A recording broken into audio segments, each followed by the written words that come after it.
এটা হচ্ছে হলো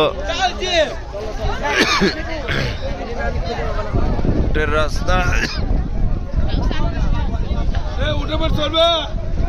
এটা 15 রিয়াল করে নেয়। জীবনে প্রথমবার উঠে উঠলাম, ভালো একটা এক্সপিরিয়েন্স হইলো।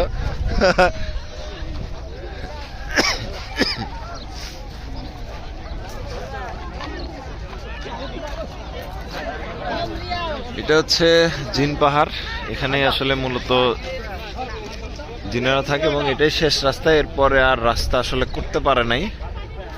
রাস্তা করার চেষ্টা করা হয়েছে কিন্তু করতে পারে নাই। কেন পারে নাই জানি না আসলে এই বিষয়ে, আর একটু রিসার্চ করতে হবে। আসলে আমি জানি না। এখানকার আকাশ, মেঘ এবং পরিবেশ একটু অন্যরকম, ডিফারেন্ট। আপনার গায়ে একটু ছমছম করবে এই জায়গায় আসলে। পাহাড় এবং পাহাড়ের যে পাথরগুলা অনেকটা ডিফারেন্ট।